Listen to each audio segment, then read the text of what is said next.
जिज्ञासु मित्रों, बहुत बहुत अभिनंदन है आप सभी का दिव्य सृजन में।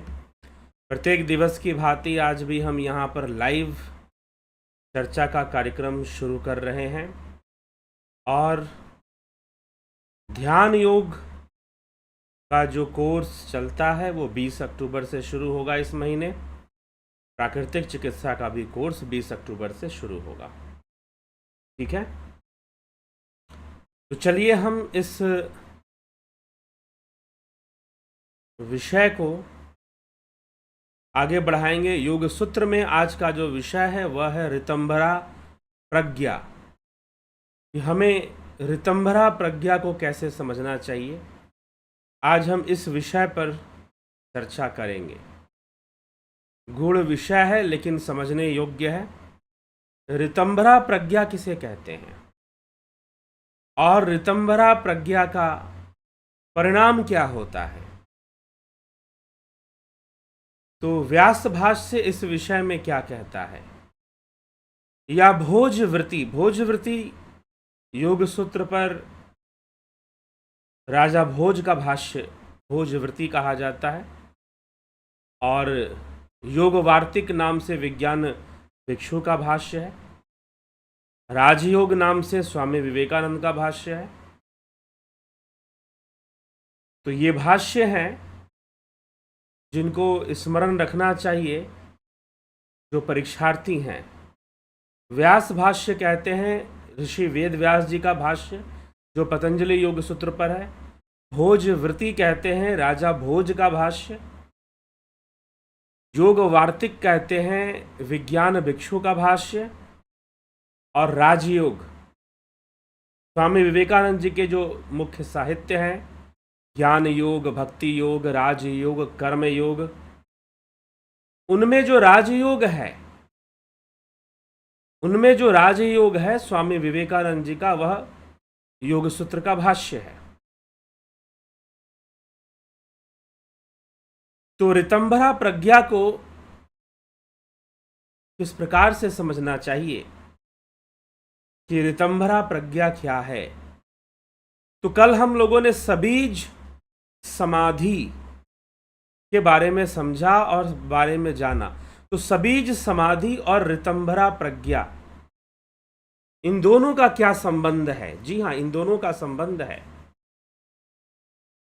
सबीज समाधि की अवस्था में ही, शुद्ध अवस्था में, सबीज समाधि की निर्मल अवस्था में या विचारों की निर्मलता में,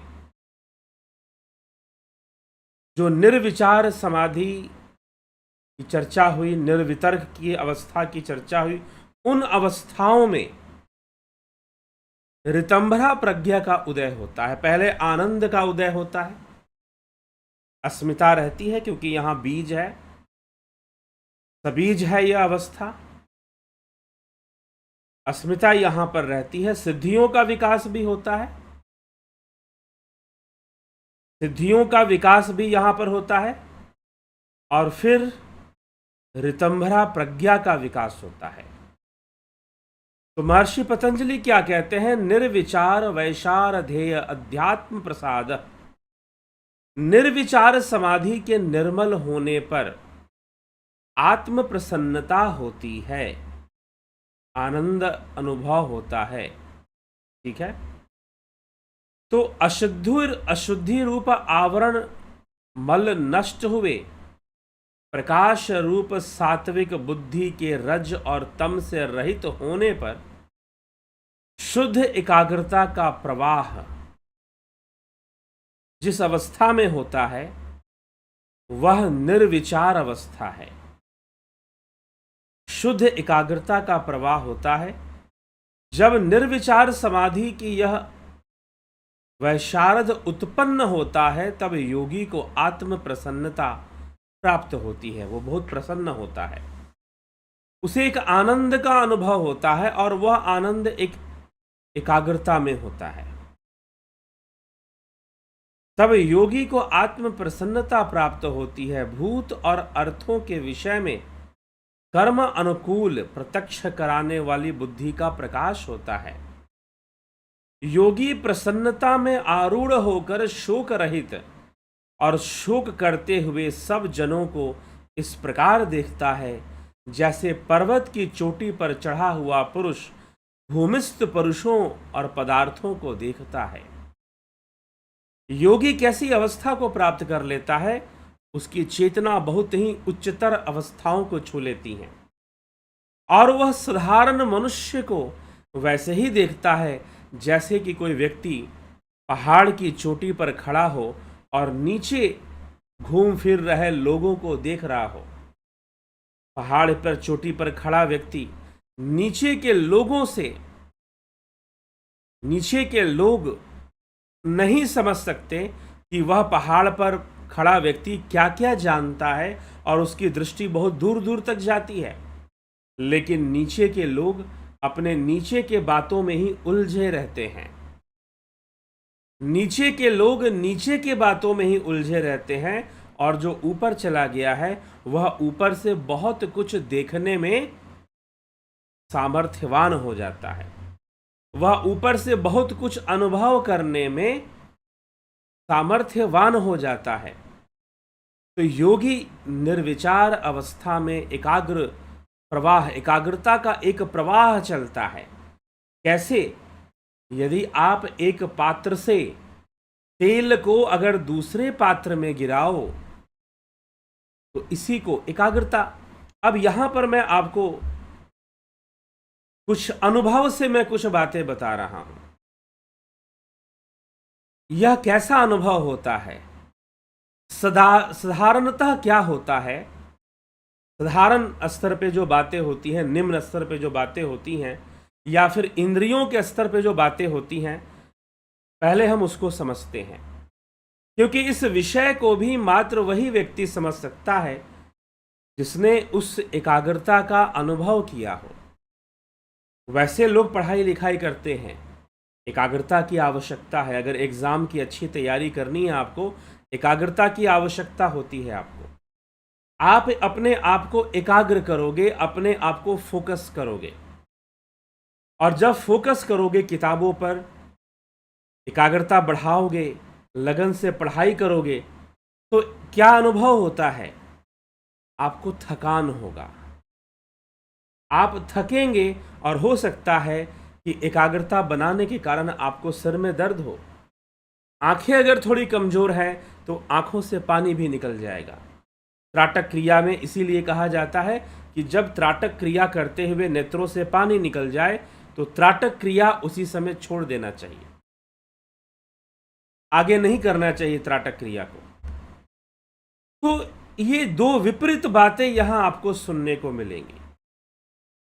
विपरीत बातें क्या है कि एक तरफ जब हम संसार में कुछ एकाग्रता का कार्य करते हैं, जब हम कंसंट्रेशन वर्क करते हैं, तो हमारे सिर में दर्द होता है, आंखें कमजोर होने लग जाती हैं ज्यादा फोकस करने से, ज्यादा कंसंट्रेट करने से। अगर आपको ज्यादा कंसंट्रेशन का काम करना हो संसार में तो आपको समस्याएं आएंगी, आपको आनंद नहीं मिलेगा। आनंद की उम्मीद मत रखिए आप कंसंट्रेशन लगाने से, ठीक है? सिर में दर्द होगा, ब्लड का फ्लो होगा ब्रेन में, लेकिन सिर में आपको दर्द होगा, लेकिन आनंद वाली अवस्था तो नहीं मिलेगी। आप खुद से एकाग्रता स्थापित करके देखिए। पढ़ाई लिखाई के विषयों में, संसार के कामों में आपको कैलकुलेशन करना है, आपको कैलकुलेशन करना है, ठीक है? जो अकाउंट का लोग जो काम करते हैं उनको कंसंट्रेशन के साथ ऑडिट करना होता है, और वो ऑडिट करने में सिर में दर्द होता है,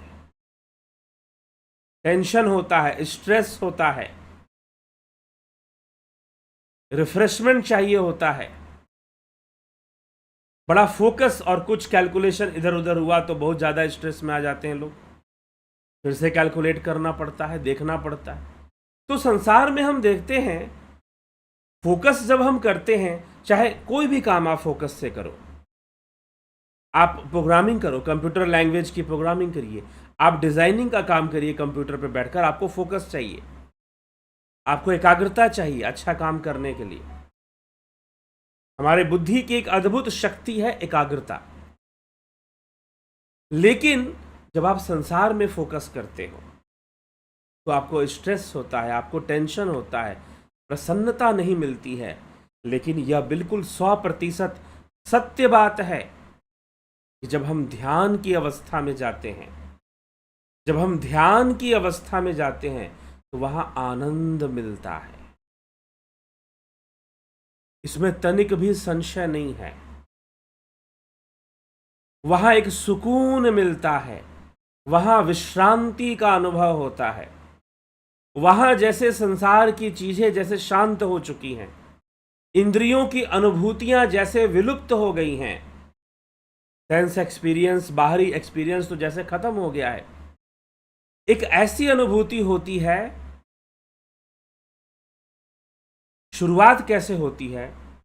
भ्रिकुटी के मध्य में जैसे चींटी का रेंगना, यहां पर चींटी का रेंगना, यहां से शुरू होगा। अब जो लोग ध्यान योग का कोर्स कर रहे हैं, प्रणव साधना का अभ्यास कर रहे हैं, वो बेहतर समझ पाएंगे।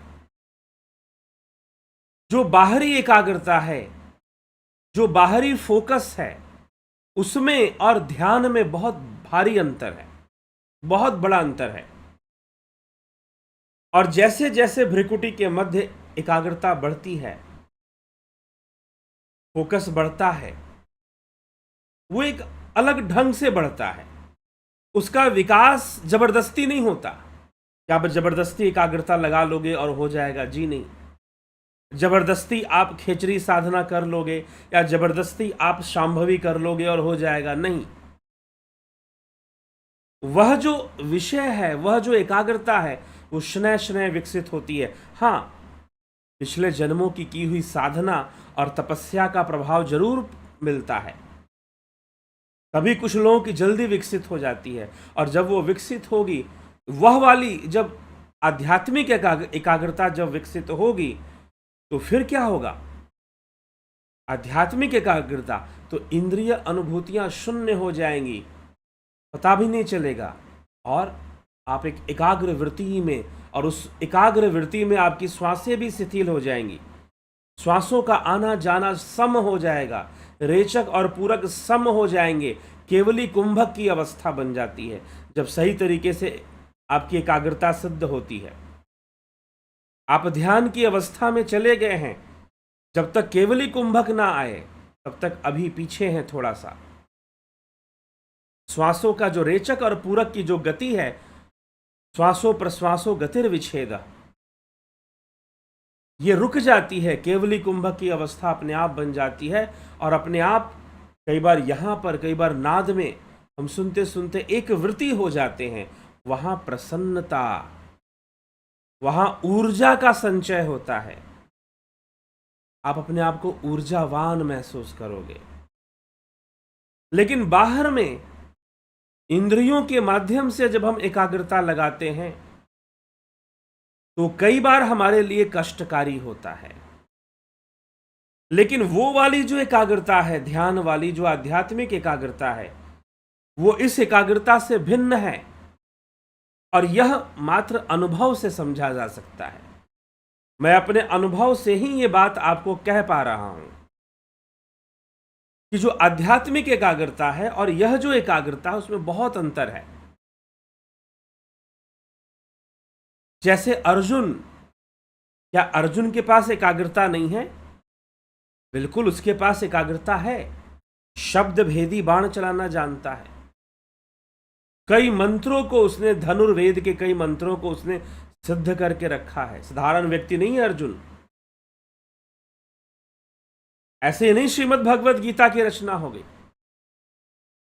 अर्जुन के प्रश्न उस स्तर के थे, तभी कृष्ण को उस स्तर के उत्तर देने पड़े। तो अर्जुन कोई गंवार या नासमझ या ऐसा कोई व्यक्ति नहीं था।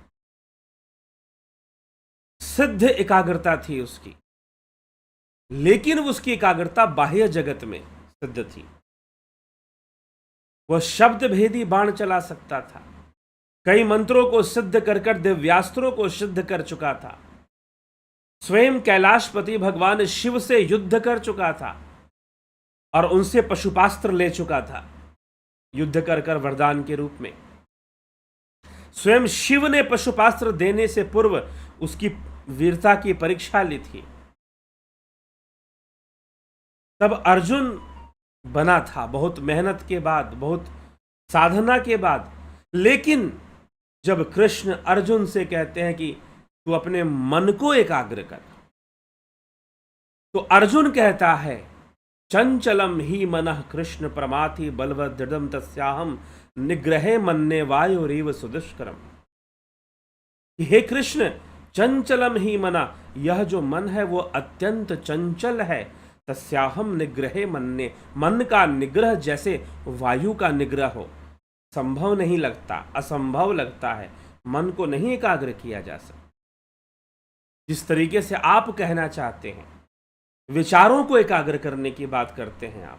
हाँ ठीक है, बाहर में मुझे एकाग्रता करनी है, सही निशाना लगाना है, मैं कर लूंगा। लेकिन इस मन को पकड़ना है, यह हवा के समान है, यह तो वायु है, स्वयं वायु है। वायु तत्व से इसका अस्तित्व है।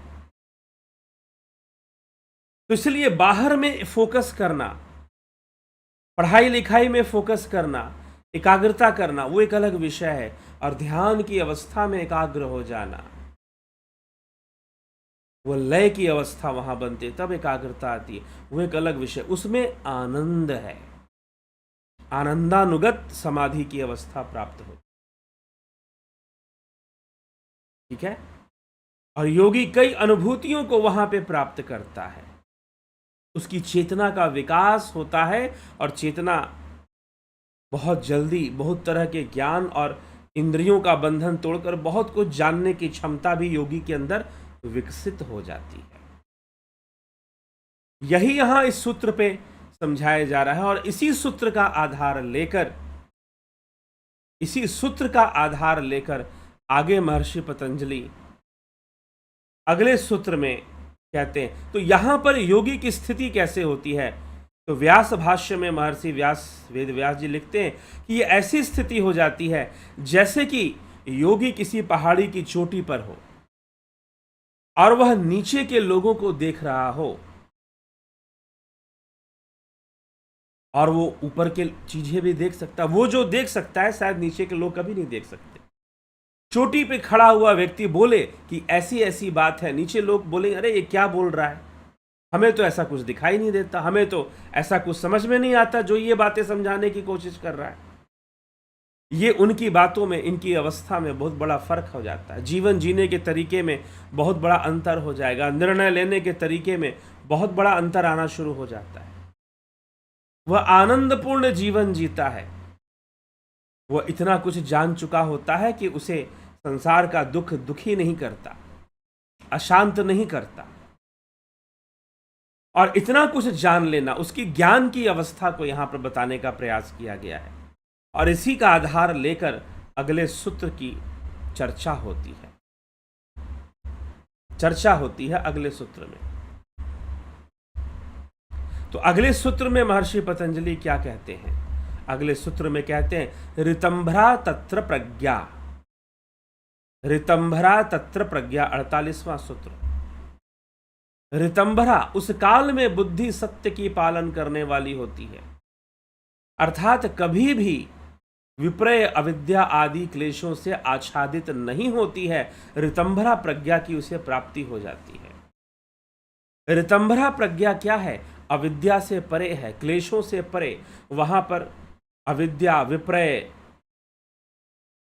मतलब एक वृत्ति है विपर्य, जिसमें कि मिथ्या होती है, झूठी ज्ञान जो होता है, झूठा ज्ञान, मिथ्या ज्ञान। विपर्य अविद्या क्लेशों से आच्छादित योगी नहीं होता है, उसका मन नहीं होता है। उस एकाग्र चित्त में जो बुद्धि उत्पन्न होती है, उस बुद्धि को ही ऋतंभरा संज्ञा दिया गया है। अब ऋतंभरा कौन सी प्रज्ञा है, कौन सी बुद्धि है? जो एकाग्रता से, कौन सी एकाग्रता? आध्यात्मिक एकाग्रता। आध्यात्मिक एकाग्रता मतलब ध्यान से, समाधि से। कौन सी समाधि? सबीज समाधि। सबीज समाधि में ही सब कुछ आ रहा है। अभी ये ऋतंभरा प्रज्ञा भी सबीज समाधि के अंतर्गत ही आता है। यहां सबीजता रहती है, तो ऋतंभरा प्रज्ञा प्राप्त होती है उसे, अर्थात आध्यात्मिक बुद्धि उसे प्राप्त होता है। ठीक, पूर्ण रूपेण सात्विकता रहती है यहां बुद्धि में। सात्विकता कहने का मतलब सतोगुण ज्ञान का कारक है,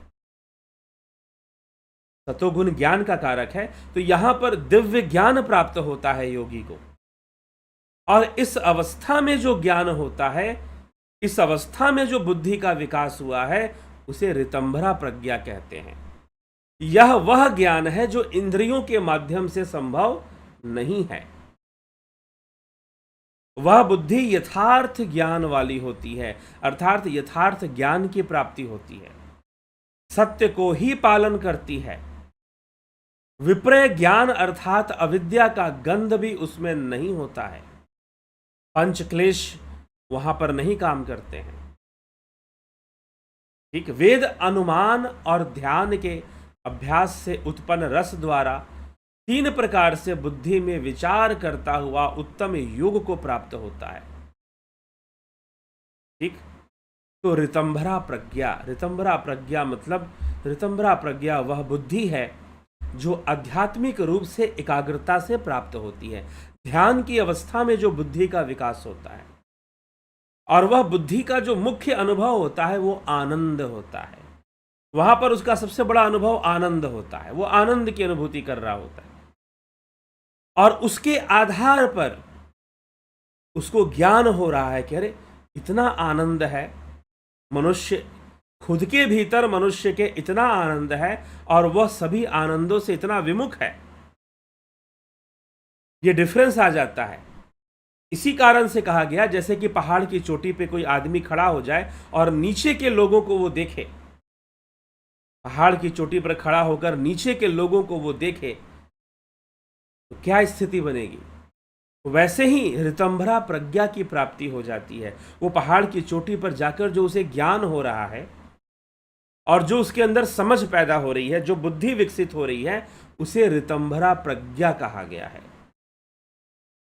उसे ही ऋतंभरा प्रज्ञा कहा गया है, वही ऋतंभरा प्रज्ञा है।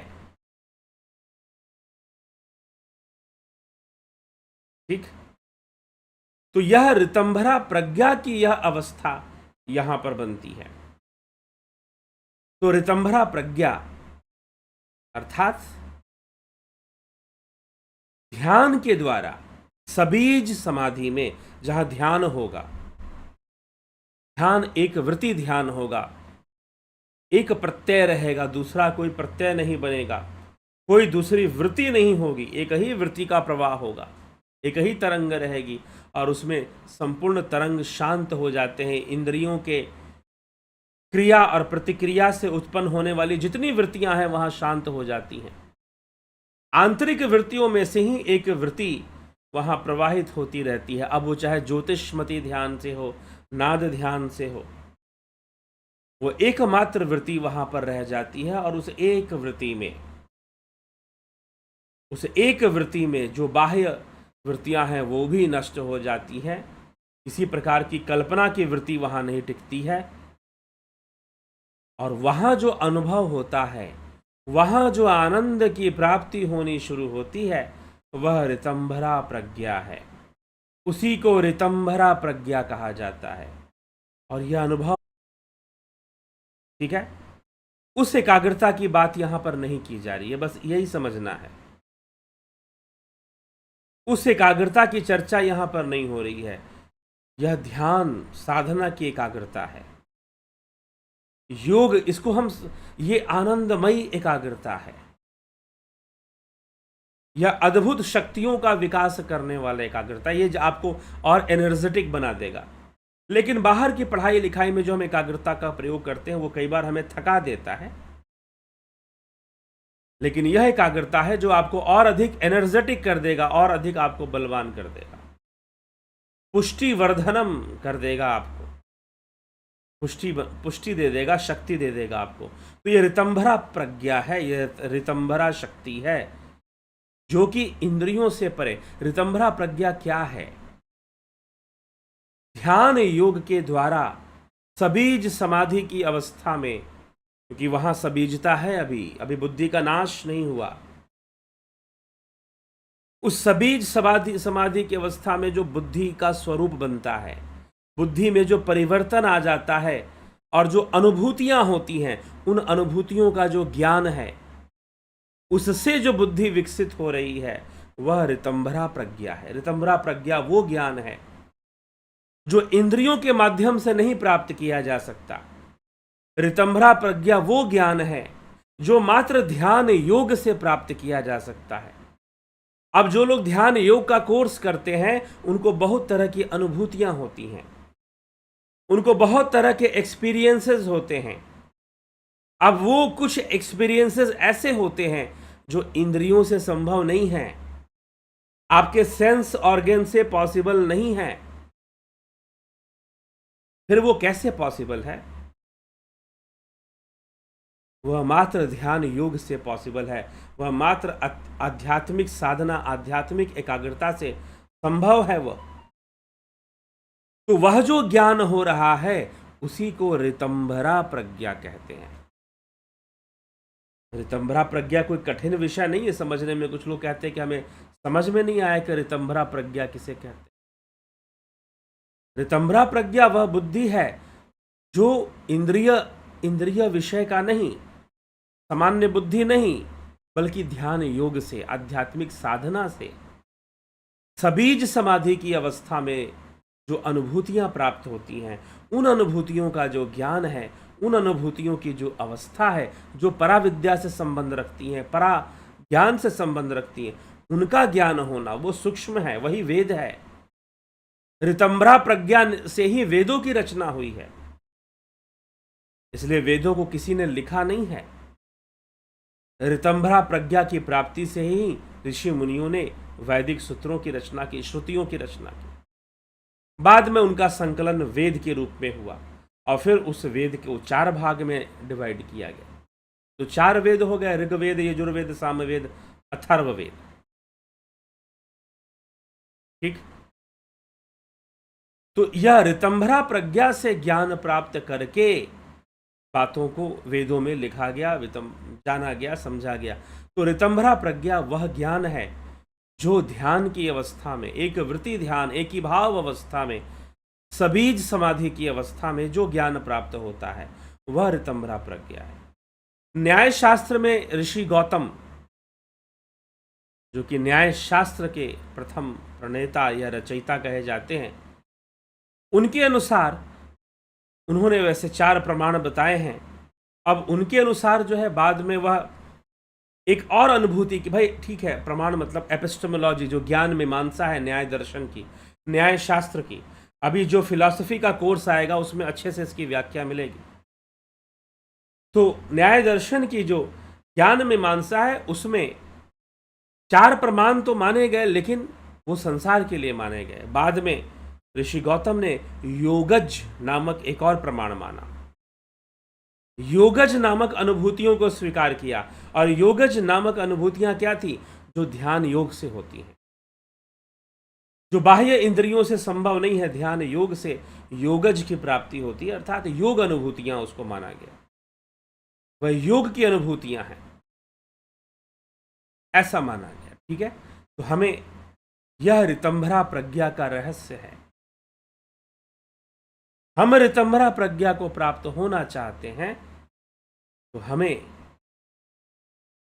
ध्यान योग के मार्ग पर चलना चाहिए, साधना के मार्ग पर चलना चाहिए, ज्ञान के मार्ग पर चलना चाहिए। जब हम ध्यान योग करेंगे, एक वृत्ति हो जाएंगे, पूर्ण एकाग्र हो जाएंगे। ऐसी एकाग्रता जैसे तेल को गिराओ तो वो एक बूंद बूंद नहीं गिरती, एक धार सी गिरती है ना, वैसी एकाग्रता बन जाती है। और उसमें आनंद होता, उसमें कोई कष्ट नहीं होता, दुख नहीं होता। और ये एकाग्रता जबरदस्ती भी नहीं लगाई जा सकती। कोई बोले कि जबरदस्ती लगाओ, नहीं भैया, नहीं, जबरदस्ती नहीं लगा पाओगे। तो कई बार मैं देखता हूं लोग उपदेश बड़ी आसानी से दे देते हैं कि भाई तुम्हारी एकाग्रता तो ऐसी होनी चाहिए, जैसे तेल गिराया जा रहा हो तो बिल्कुल एक धार में गिरता है। लेकिन ऐसी एकाग्रता संसार में संभव नहीं है, संसारिक इंद्रियों से संभव नहीं है। दिमाग थक जाएगा, फटने लगेगा दिमाग, थकान महसूस होगी एकाग्रता करने से। लेकिन ऐसी एकाग्रता जब ध्यान योग में ही संभव है, शनय शनय अभ्यास करते करते आप ऐसी एकाग्रता को प्राप्त कर लेंगे। और उस समय ग्रहण करने की जो क्षमता है चेतना की, बुद्धि की, वो बढ़ जाती है, ज्ञान को ग्रहण करने की असामान्य रूप से विकसित हो जाती है, ज्ञान को ग्रहण करने की क्षमता। तभी तो जाकर सिद्धियों का विकास होता है, संयम का विकास होता है। तो यह ऋतंभरा प्रज्ञा है।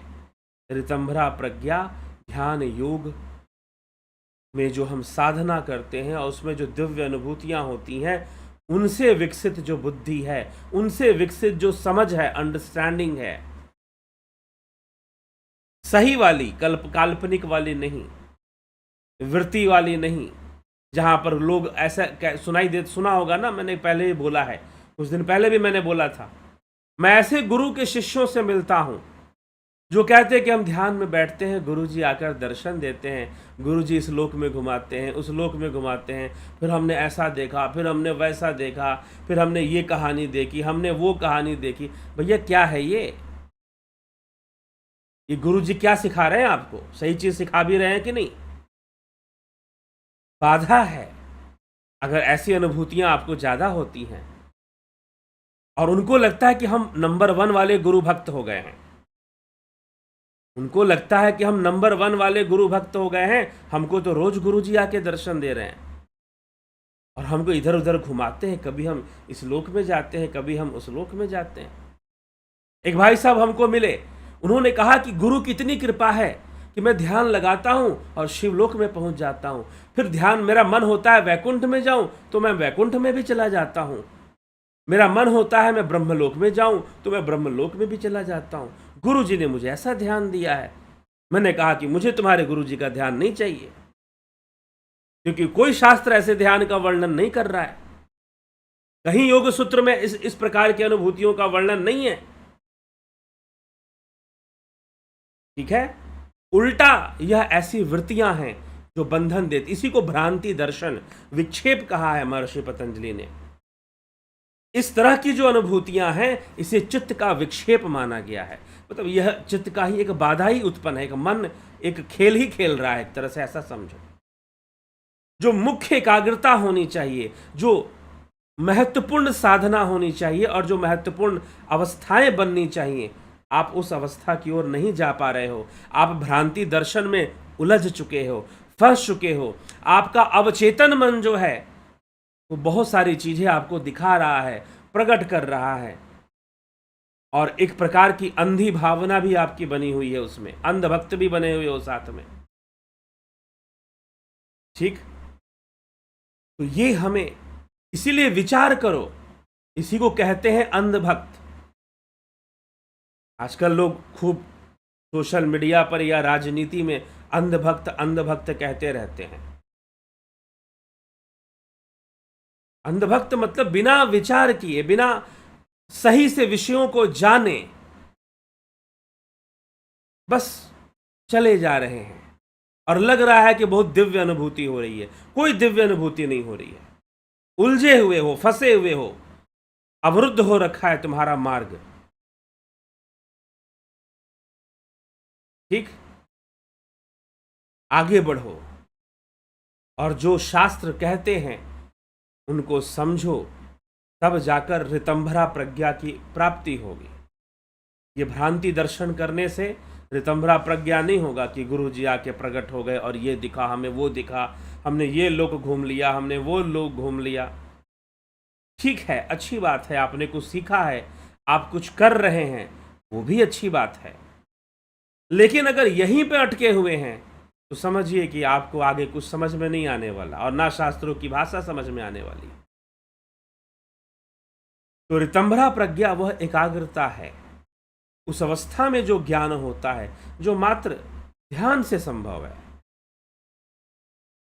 ठीक, अब कुछ लोग ध्यान के माध्यम से भी सांसारिक ज्ञान प्राप्त करना चाहते हैं, यह भी एक समस्या है। हाँ, हो सकता है, योगी बहुत कुछ जान सकता है और जानता भी है, लेकिन उद्देश्य उसका वो नहीं है। वो तो आनंद, वैसी आनंद की स्फुरन होता है, आनंद प्रस्फुटित होता है,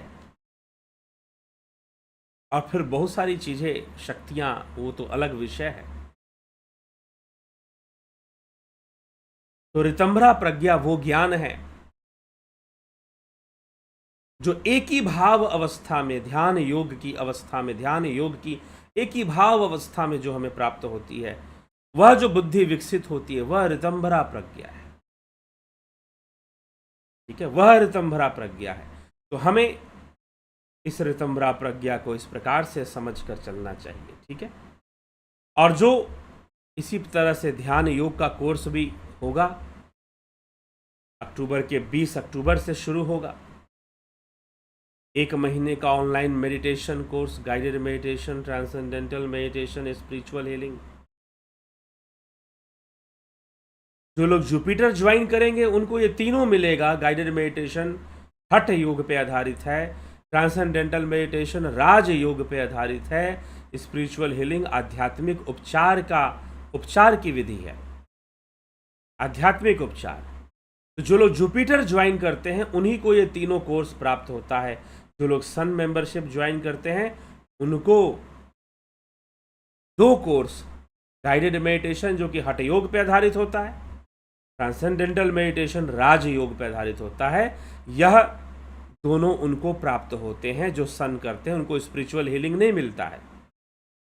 आप जानना चाहते हैं कैसे ज्वाइन करना है तो नीचे दिए हुए नंबर कॉन्टैक्ट 9661802459 पर आप व्हाट्सअप मैसेज कर दीजिए। आपको सारा डिटेल मिल जाएगा, आपको सारा डिटेल दे दिया जाएगा कि आपको किस प्रकार से ज्वाइन करना है और यह कोर्स कैसे चलेगा, कैसे आप लाभ उठाएंगे, इसकी सारी जानकारी आपको उस व्हाट्सएप मैसेज पर दे दिया जाएगा। तो ध्यान योग का कोर्स, देखिए, शास्त्रों के वाक्यों को अगर सही से समझना है तो हमें साधना करनी ही चाहिए, हमें ध्यान योग करना ही चाहिए।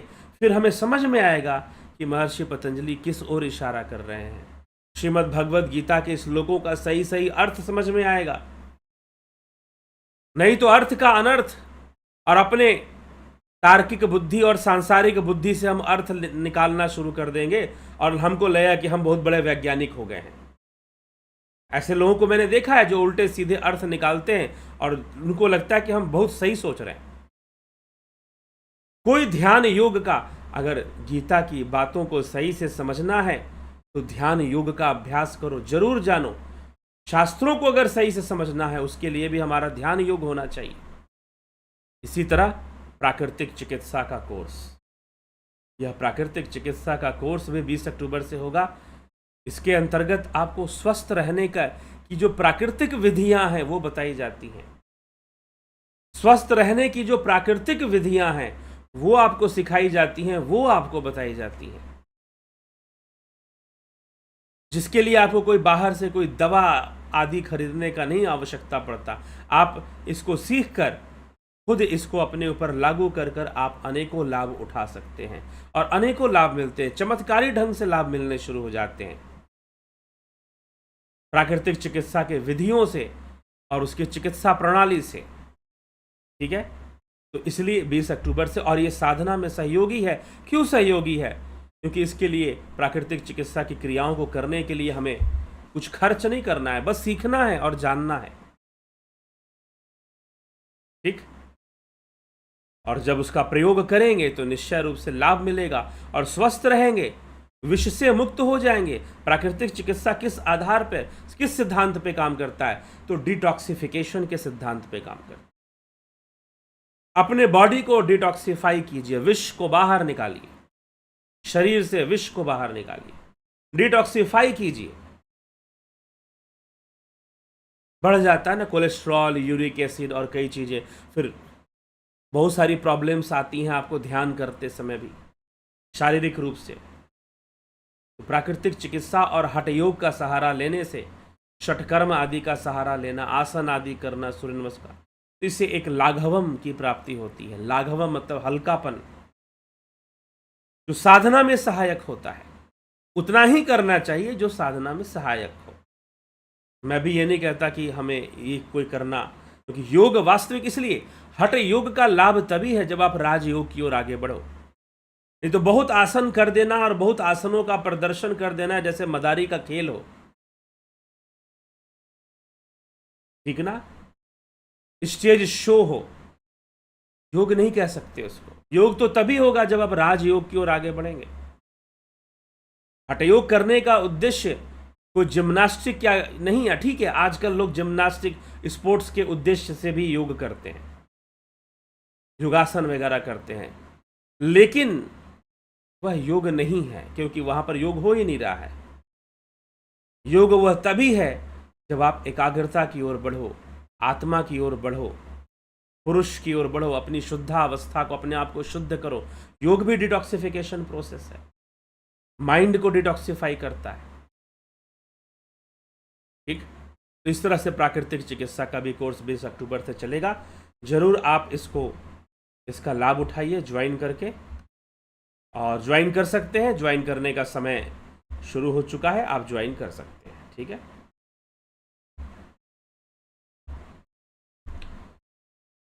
नवजोत नाथ जी, शंकर प्रसाद जी, राजू पाल जी, जगत नारायण जी, चंद्रेश्वर पांडे, अवधेश कुमार, राकेश मराठे, बिमला शाह, जयंती भाई पटेल, सविता नायक, स्मिता सावंत, विक्रम सिंह, बिंदेश्वरी मिश्रा जी, विनोद कुमार सूद जी, विष्णु चंद्र मौर्य, घनश्याम सरोदे, सुहास राणे, शिखर शर्मा, ज्योति दत्ता जी, अर्जुन भाई चौहान, उषा श्रीवास्तव, श्वेता राय सिन्हा, पवन कुमार गुप्ता, संतोष गुप्ता, बहुत अभिनंदन है सभी का। शिवम भट्ट, माधुरी कोले जी, राम निवास मीना, रतन सिंह, नरसाराम जी, दिनेश भाई डाभी, भिखू कुचाड़िया जी, विनीता अग्रवाल जी, काशीनाथ जी।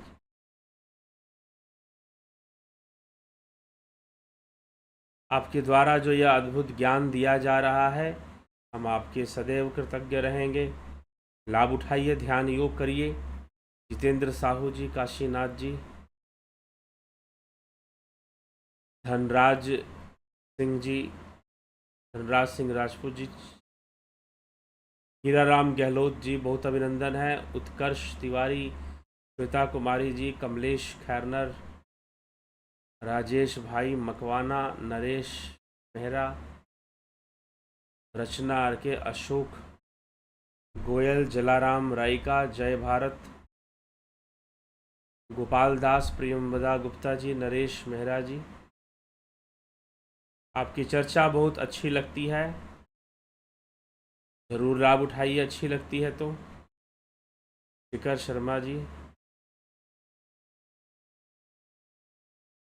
राम लखन राजपूत, राम गोपाल जांगीर, जय भारत, चला प्रताप भाई, काला प्रताप भाई, कैलाश बड़े, हरिदमन सिंह जी, विजय बाला, पांडुरंग वराले, काशीनाथ जी, अशोक माली, रेणु भंडारी जी, सबका बहुत बहुत अभिनंदन है, बहुत बहुत स्वागत है इस कार्यक्रम में। कल हम फिर मिलते हैं लाइव चर्चा में 9 बजे, फिर से इसी क्रम में हम आगे बढ़ेंगे, और कल लगभग जो प्रथम पाद है, समाधि पाद है, वो समाप्त हो जाएगा, और परसों से हम फिर साधन पाद, जो साधन पाद है, दूसरा अध्याय जो है योग सूत्र का, वो शुरू हो जाएगा। तो जरूर, लेकिन हर विषय बहुत ही गूढ़ है योग सूत्र में, गूढ़ विषयों को समझना चाहिए। और सबसे बड़ी बात क्या है कि आप जब योग सूत्र पढ़ेंगे या समझेंगे ना, आपको ऐसा लगेगा जैसे कि मेरे बारे में बताया जा रहा है, हमारे मन की बारे में बताया जा रहा है, मन की अवस्थाओं के बारे में, मन कैसी कैसी अवस्थाओं में गमन करता है, और जब आप ध्यान करते हैं तो कैसी कैसी अवस्थाओं में, संसार में रहते हो तो कैसी कैसी अवस्थाओं में गमन करता है, वो सारी बातें यहाँ पर मिलती हैं। अभी पंच क्लेशों की चर्चा आएगी, पंचवृत्तियों के से पता चला कि हम 24 घंटे में हम इन 5 अवस्थाओं में रहते हैं। कौन कौन सी? प्रमाण, विपर्य, विकल्प, निद्रा, स्मृति। या तो हमारे मन में जो विचार चल रहे होंगे स्मृति वाले होंगे, या प्रमाण के होंगे, या विपर्य के मिथ्या वाले विचार, या काल्पनिक विचार होंगे। और अगर ये चारों नहीं हुआ तो आप निद्रा में रहेंगे, फिर आप सो रहे होंगे फिर। ठीक ना। तो आपकी सारी दुनिया इन 4 अवस्थाओं में, 4 स्वरूपों में, वृत्ति स्वरूप जो है, ये वृत्ति स्वरूप है। कौन कौन से? प्रमाण, विपर्य, विकल्प, निद्रा और स्मृति, इसमें आप रहते हैं। फिर आप अभ्यास वैराग्य से चित्तवृत्ति निरोध करते हैं। कई विधियां महर्षि पतंजलि ने बताई कि जिससे कि चित्तवृत्ति का निरोध हो सके। तो हमें समझना चाहिए, खुद से भी साधना शुरू कर सकते हैं, लेकिन ध्यान योग करेंगे तो एक प्रोसेस मिलता है, एक प्रोसेस हमें सही से प्राप्त होता है ध्यान योग करने से, कि स्टेप बाय स्टेप हमें मिलता है कि हमें ग्रेजुअली कैसे आगे बढ़ना है। एक सहायता हमें मिलती है, एक ऊर्जा हमें मिलती है ध्यान योग करने से, एक दिव्य संबंध स्थापित होता है ध्यान योग करने से, दिव्यता प्राप्त होनी शुरू हो जाती है। तो जरूर इसका लाभ उठाइए। ठीक है, चलिए इसी के साथ आज की चर्चा को विराम देते हैं। कल फिर मिलते हैं आपसे लाइव चर्चा में 9 बजे, रात्रि 9 बजे। आपको वीडियोस श्रेष्ठ लगते हैं तो ज़रूर आप इसे शेयर भी कर दिया करें। बहुत बहुत आभार आप सभी का।